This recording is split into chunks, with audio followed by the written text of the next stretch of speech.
네, 사회복무요원으로 근무 중인 그룹 방탄소년단의 멤버 슈가가 술을 마시고 전동 스쿠터를 탔다가 적발됐습니다. 부실 사과 논란도 일었는데 향후 수사 쟁점은 무엇일지 등 백희종 공인탐정연구원장과 세간의 화제가 된 사건 짚어봅니다. 어서 오세요. 네, 안녕하세요. 네, 지금 전 세계적으로 많은 팬들의 사랑을 그렇죠. 받고 있는 BTS의 멤버 슈가 씨가 네. 사회복무요원으로 근무를 하던 이 기간에 음주운전으로 지금 면허 취소 수순을 밟게 됐어요. 사실 지난 6일입니다. 밤 11시 30분경이죠. 정확하게 11시 27분경인데 서울 용산구 한남동입니다. 이 한남동 나인원이라는 그 거리인데 그 도로가 아니고 인도상으로 스쿠터, 전동 스쿠터를 500여 미터 정도 이 운전을 하다가 넘어졌죠. 그런데 이제 인근에 그 형사 기동대 소속 경찰이 근무를 하고 있다가 이걸 발견하고 도와주려고 다가간 겁니다. 그러다가 보니까 술 냄새가 났죠. 그래서 인근에 있는 지구대로 이제 인계를 해서 혈중 알코올 농도를 측정을 했는데 0.03 이상부터 0은 이제 면허 정지고 0.08이 넘어가면 면허 취소지 않습니까? 근데 0.08 이상 면허 취소 수치의 혈중 알코올 농도로 측정이 돼서 그래서 이제 아마 경찰에서 도로교통법 관련해서 이걸 형사 입건하고 수사 중인 걸로 이렇게 알려지고 있습니다. 예. 그런데 또 논란이 된 것이 해명 과정에서 네. 있었습니다.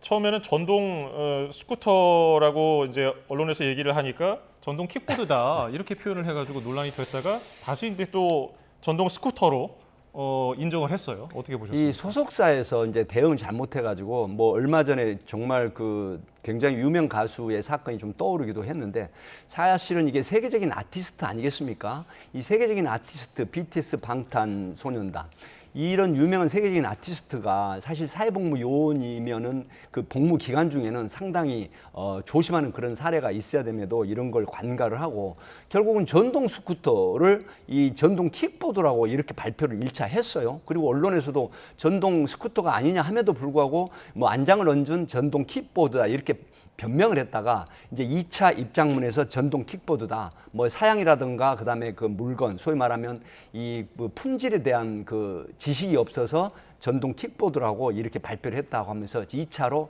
이 해명을 한 그런 성명을 발표를 했는데 이 부분이 사실 소속사에서는 상당히 대응이 잘못됐다 이렇게 하고 결국 이런 대응이 결론은 이 세계적인 아티스트의 방탄소년단 명예를 실추시키고 또 수가에 대한 부분도 상당히 논란을 일으키는 요소가 됐다 이렇게 봅니다. 지금 안장 달린 형태의 킥보드라고 판단을 했다고 하는 정도인데 사실 저희가 그 모델을 직접 보지를 못해서 네. 이게 어느 정도 크기인지도 잘 감이 안 오고요. 진짜로 킥보드 위에 안장만 달린 거면은 그렇게 킥보드라고 표현할 수 있지 않을까 싶은데 어떻게 보셨어요? 전동 킥보드는 사실 그 안장이 거의 없습니다. 왜 그러냐면 보통 한 명 내지 두 명이 타고 다니는 거고 이 전동 스쿠터는 안장이 이제 얹혀져 있는 상태이고 무게라든가 이런 게 모양이 정말 전혀 다르죠.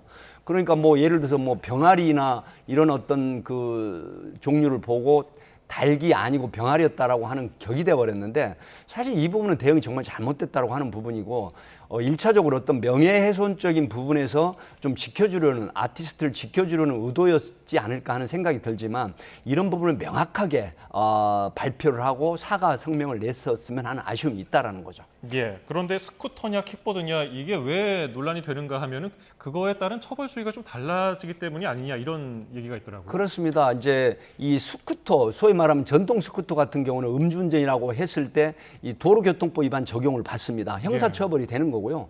뭐 일반 그 킥보드 같은 경우는 이제 스티커를 발부하거나 그 소액의 이 범칙금을 부과를 하는 것이거든요.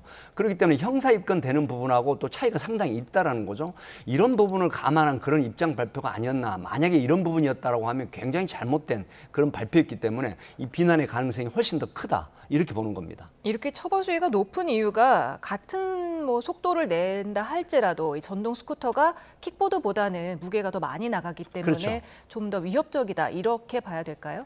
사실 킥보드나 전동 스쿠터 같은 경우는 속도의 그 가감에 따른 그 피해가 얼마나 크냐 그다음에 정량 이런 게 이제 그 갈라질 수 있지만 특히 전동 스쿠터는 같은 속도라도 무게가 더 나가는 경우에는 피해 정도가 더 클 수 있거든요. 물론 어떤 사안에 따라서 뭐 이 도로 사정이라든가 가속도라든가 이런 부분에 있어서 피해를 명확하게 구분할 수는 없지만 그럼에도 불구하고 훨씬 전동 스쿠터가 이 무게가 더 나간다고 하는 측면에서 만약 추돌이나 충돌 사고가 났을 때 피해는 더 크다 이렇게 분석이 되는 것이죠. 그렇다면 슈가 씨는 어떤 처벌을 받게 될 것으로 사실 슈가 씨 같은 예상하십니까? 경우는 이제 전동 킥보드가 아닌 이 스쿠터잖아요. 전동 스쿠터잖아요. 그럼 도로교통법상 어떻게 되냐면 1년 이상 5년 이하 징역, 그다음에 500만 원 이상 2천만 원 이하 벌금에 처해지는데 이 부분이 또 하나 추가로 나타나는 거는 도로를 달린 게 아니라 인도를 달렸단 말이죠. 본인이 500여 미터 정도를 만취 상태에서 이제 운전한 걸로 드러났는데 이렇게 되면 가중 요소가 된다.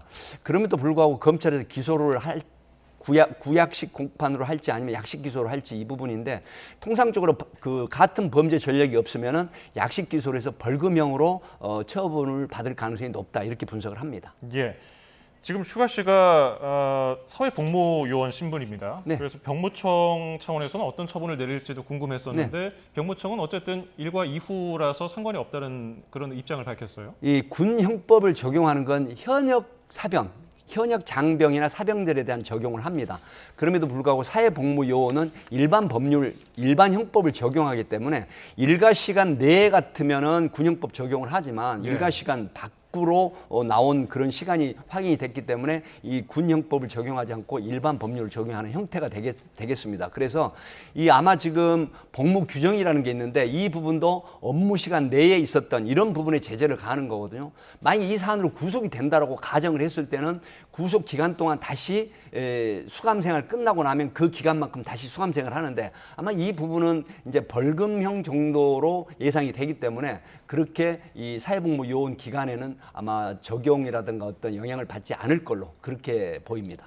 네, 슈가 씨가 지금 이번 사건에 대해서 이 스쿠터, 전동 스쿠터 음주운전이 불법인지 몰랐다 이런 입장을 밝히기도 했고 아까 말씀하셨다시피 차도가 아닌 인도로 갔단 말이에요. 이거 정말 몰랐을까요? 사실 이 부분이 논란이 지금 상당히 많이 되는 부분인데严哥께서 지적을 하셨지만 일반적으로 전동 스쿠터 세계적인 아티스트가 또 그리고 이 소위 말하면 지도 관리 감독을 하는 소속사가 있잖아요. 굉장히 큰 소속사 아니겠습니까? 대표가 방시혁 씨고 이런 부분인데 아무리 사회복무 요원 중이라고 하더라도 또 사회복무 요원 시간이 아닌 이 외출이나 외박을 통한 퇴근 이후의 사건이라고 하더라도 매니지먼트를 해야 되는 게 당연하거든요. 그럼에도 불구하고 슈가 씨가 전동 킥보드와 그다음에 전동 스쿠터의 구분을 못하고 또 처벌 정도를 인식을 하지 못했다라고 하는 부분은 선뜻 수긍이 가지 않는 대목이다 이렇게 봅니다. 예. 그런데 최근에 전동 스쿠터라든지 이런 원동기류의 이동 장치를 타다가 사망에 이르는 사례도 꽤 보고가 많이 되고 있잖아요. 5년간 보면은 한 7, 8천 건 정도가 사고가 생기고요. 예. 그다음에 원동기 음주 교통사고 같은 경우에도 사실 250건 정도 발생을 하거든요. 특히 앵커 분들도 아시겠지만은 특히 전동 킥보드 같은 경우나 스쿠터도 마찬가지지만 가장 많이 타는 분들이 10대와 20대 초중반들입니다. 예. 그렇기 때문에 특히 이 속도라든가 또 인지 능력 같은 게 굉장히 좀 텐션이 업돼 버리는 이런 형태로 사건이 많이 생기기 때문에 사망 사고가 200여 건 이상 나온다든가 아니면 1년에 17,8천 건의 교통사고가 발생을 한다고 하는 부분은 사회적으로 상당히 심각한 그런 요소가 되기 때문에 이 부분에 대한 대책이 시급히 발현이 돼야 된다 이런 분석도 있는 겁니다. 네, 그러다 보니 아까 말씀드린 대로 전동 스쿠터 교통사고가 226명이 최근 네. 5년간 숨졌고요. 그렇죠. 전동 킥보드 사고로 87명이 숨졌습니다. 사망. 최근에 들어서도 관련 사고들 너무 많이 접했잖아요. 네. 어떤 점을 좀 가장 주의해서 타야 하는 겁니까? 사실은 지금 해외 같은 경우는 이제 그 번호판제, 차량처럼 번호판제를 도입을 하거든요. 예. 그래서 이제 전동 스쿠터라든가 전동 킥보드도 관련한 그런 번호판제를 도입을 하거나 아니면 별도의 어떤 시스템을 보강을 해서 지도 관리 감독 내지는 쉽게 식별이라든가 이 적발이 될 수 있는 이런 요소를 만들어야 된다. 그래서 시스템 보안이 있어야만이 이런 어떤 사고가 굉장히 줄어들 것이고 그다음에 그에 따른 계몽이라든가 이런 어떤 경각심을 주는 그런 교육이나 교양 이런 게 굉장히 필요한 시점이다. 이렇게 보는 겁니다. 예. 그와 함께 단속의 한계도 드러나지 않느냐 이런 지적도 있거든요. 지금 말씀하셨지만 일반 교통 관련한 이 자동차 관련해서도 인력이라든가 예산이 굉장히 부족한 상황 아니겠습니까? 아니겠습니까? 예. 전체적으로 보면 차가 많은데 인력, 소위 교통 관련한 인원은 굉장히 작다. 이렇기 때문에 적은 인원 가지고 정말 이런 어떤 킥보드나 전동 스쿠터까지 단속을 하기에는 굉장히 인력이나 예산이 적다. 일반적으로 오토바이라고 하는 원동기 장치 자전차만 단속하기에도 지금 굉장히 역부족이거든요. 예. 이런 부분이기 때문에 여기에 대한 대책이 사실은 지자체라든가 국가적인 그런 시스템이 도입이 돼야만이 줄어든다 이렇게 보는 거죠. 말씀하신 대로 오토바이 단속도 쉽지 않은 게 지금 네. 오토바이들이 다 인도로 다니고 있잖아요. 전동 스쿠터뿐만이 아니라 네네. 이런 것도 한몫했을까요, 지금? 그래서 이제 오토바이 같은 경우에도 지금 킥배달이라든가 이런 부분들이 굉장히 위협적인 요소가 되거든요. 그래서 아이들이 정말 그 어떤 트라우마에 시달리기도 하고 아이를 데리고 다니는 특히 부모 같은 경우에도 트라우마에 시달리는 형태이기 때문에 특히 인도로 달렸을 때 사고는 오토바이 사고도 킥보드나 전동 스쿠터 모두 마찬가지거든요. 그렇기 때문에 여기에 대한 보완책이라든가 시급한 단속책이 마련이 돼야 된다 이렇게 보는 겁니다. 예. 다음 주제도 살펴보겠습니다. 유명 정신건강의학과 전문의 양재웅 원장이 운영하는 병원에서 환자가 숨지는 일이 발생했습니다. 네. 경찰 조사가 들어갔는데 어떤 사건이었습니까? 사실 굉장히 안타까운 사건입니다. 이 소위 다이어트에 중독된 분 30대 여성입니다. 이분이 이제 그 양재웅 씨라고 하는 또 형제가 참 의사이고 굉장히 방송 활동도 많이 하는 분인데 부천에 있는 W 진병원 이미 뭐 보도가 됐기 때문에 그 실명을 제가 말씀을 드리겠습니다만은 여기에 이제 입원을 했습니다. 그런데 5월 26일 날 어떤 형태가 일어나니까 소위 강박이라고 하는 부분입니다. 별도 격리실에다가 격리를 하고 강박이라고 하는 부분은 손발을 묶고 그다음에 침대에다가 이제 몸도 신체도 묶어버리는 형태이죠. 이렇게 되는데 이게 지금 발작 증세 같은 부분이 나오죠. 그럼에도 불구하고 우리가 소위 말하는 바이탈 사인이라고 합니다. 보건복지부 지침을 보면 한 시간에 한 번 정도는 바이탈 사인, 소위 말하면 이 생명 그 질환 이거를 검토하게 돼 있어요. 분석하거나. 그런데 지금 여기 나타나는 거 보면 6시간에 3번밖에 하지 않았다는 부분이고 결국은 이런 부분들이 방치가 돼서 27일 날 새벽 3시경 장폐색으로 결국 사망을 했다라고 하는 부분인데 경찰에 신고를 받고 국립과학수사연구원에 부검을 해보니까 이 사인은 장폐색. 장폐색이 뭐냐면은 이 소위 말하는 대장이나 소장이 막힌 상태에서 여러 가지 장기 부전이 일어나면서 결국은 사망을 하게 된 그런 내용입니다. 지금 뭐 규정을 한두 가지 어긴 게 아닌 것으로 보입니다. 지금 뭐 2시간 강박을 하면서 바이탈 사인 체크도 안 했고 약물 오남용 의혹도 제기되고 네. 있더라고요. 이 사실은 이 약물 오남용 이게 지금 상당히 심각한 부분이거든요. 이게 제가 좀 말씀을 드리면 이 쿠에티아틴 정이라는 게 있어요. 이거는 뭐냐면 부작용이 변비라든가 발작이라든가 그다음에 이 아낙시스라고 하는 이런 부분도 생기는 거고요. 그다음에 뭐 페리둘, 아티반, 이스펠돈 이런 어떤 그 향정신성 의약품을 굉장히 많이 투여를 했다는 게 좀 드러났잖아요. 이런 부분들이 결국은 이 환자에게 굉장히 큰 안 좋은 영향을 미쳤다라고 하는 그런 지금 얘기도 나오고 있는 형편입니다. 예. 인권위도 이 사고에 대해서 현장 조사에 나서기로 했는데 어떤 점을 살펴볼 것 같습니까? 네, 유족이 지금 부천 언미경찰서에 이제 그 양재웅 의료진 6명을 고소를 했습니다. 뭐 유기치사하고 업무상 과실치사로. 그리고 인권위에 이제 진정을 했는데 국가인권위원회에서는 이제 형사 사건에 먼저 진정이 접수가 됐다라고 하면 뭐 각하를 하거나 하지 않고 조사를 직권으로 할 수가 있습니다. 그렇다고 하면 이 규정된 의료 시스템의 강박이라든가 이런 치료를 했느냐, 그 다음에 앞에 제가 말씀드린 바이탈 사인 부분을 체크를 했느냐, 이런 부분이 규정대로 행해졌느냐, 행해졌지 않느냐, 이 부분을 보는 건데요. 그러니까 관련자 참고인 진술 내지는 이 CCTV를 지금 확보해서 분석을 하고 있다, 이렇게 나옵니다. 네, 전망은 어떻게 될까요? 지금 부천 원미경찰서에서 이 사건을 유기치사나 업무상 과실치사로 지금 사건을 하고 있기 때문에 아마 국가인권위에서는 이 부분을 어느 정도 조사를 하다가 지금 다른 사안에서 이 구제 조치가 이루어지거나 형사상 수사가 진행이 될 경우에는 각하나 기각을 할 수가 있거든요. 그렇기 때문에 이 사건은 부천 원미경찰서에서 유기치사하고 업무상 과실치사식으로 조사를 하고 지금 8월 이달 이후에 양재웅 원장을 소환을 해서 조사를 하겠다라고 하는데 아마 지금 이 부분이 지금 이 그 원장은 본인은 절대 병원에서 잘못된 그런 행태가 없다라고 이렇게 주장을 하고 있거든요.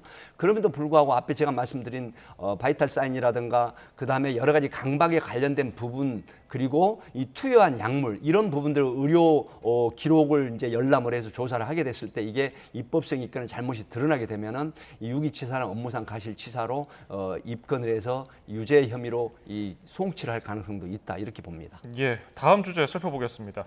5살 아이를 말아서 세워놓은 매트에 거꾸로 넣어서 내버려둬서 숨지게 한 혐의로 수사를 받아온 태권도장 관장이 구속됐습니다. 그런데 그 검찰이 복구한 CCTV 영상을 보니까 이게 추가적인 학대 정황이 확인됐습니다. 예, 그렇습니다. 지난달 10일 오후 7시 20분경이죠. 경기도 양주에서 일어난 사건인데요. 사실 태권도 관장이 5세 아이를 매트 124cm 정도 길이에 또 18에서 23cm 정도 되는 그런 구멍에 거꾸로 매트에 넣어서 방치를 했죠. 30여 분 가까운 시간 동안. 그래서 결국 아이가 꺼내달라고 했음에도 불구하고 이 아이를 꺼내지 않고 이 방치를 해서 결국 사망을 한 건데요. 지금 이 부분은 검찰이 조사를 해보니까 이전에 그 사건 이전에도 다른 아이들을 학대한 그런 행위가 나와서 결국은 경기 북부지방경찰청에서 이 사건은 별도로 수사를 하고 있는 걸로 알려지고 있습니다.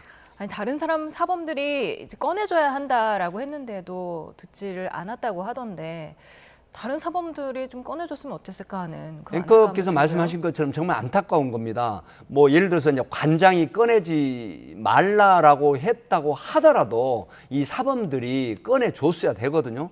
그럼에도 불구하고 결국은 꺼내지 않은 상태이고 그다음에 더더욱 안타까운 건 아이가 소리를 쳤잖아요. 그런 상황에서도 방치를 했고 그다음에 사무실 돌아와서 CCTV가 있음에도 불구하고 그대로 방치를 해서 사망을 했는데 결국 정말 굉장히 지금 비난받는 건 뭐냐면요. 이 사람 태권도 관장이 유소년 스포츠 지도자 내지는 아동 체육학을 이수한 사람이에요. 그러면 CPR, 심폐소생도 상당히 잘 할 수 있다는 사람이거든요. 예. 그럼에도 불구하고 그 체육관 내에 있는 CCTV를 증거 인멸을 먼저 한 거예요.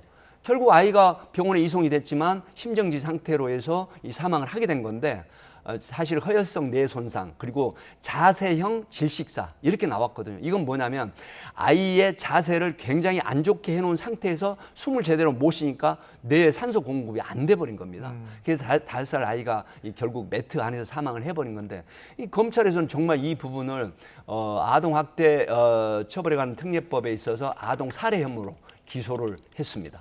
예. 미필적 고의도 적용이 된 것 같더라고요. 네.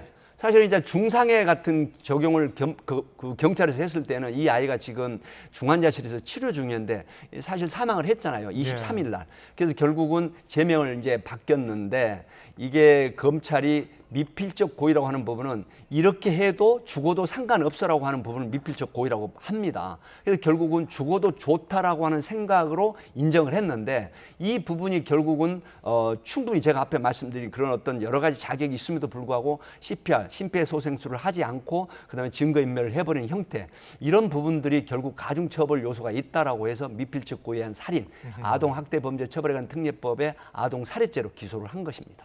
이 아동학대 살해죄가 인정된다면 무기징역도 가능하지 않습니까? 네. 어느 정도 처벌을 예상해 볼 수 예전에 있을까요? 국회에서 굉장히 중요한 지적을 해주셨는데요. 지금 일반적인 적용 대법원 양형위원회에서 17년, 22년, 그다음에 감경 요소가 있다라고 하면 12년에서 18년인데요. 지금 이 부분은 이 가중 영역에 있는 사유로 봅니다. 그래서 말씀하신 것처럼 20년 이상 무기징역형이기 때문에 아마 제가 볼 땐 검사 구형이 20년 이상 나올 걸로 예상이 되고 20년 형 정도 내외의 처벌을 받지 않을까 그런 분석이 가능합니다.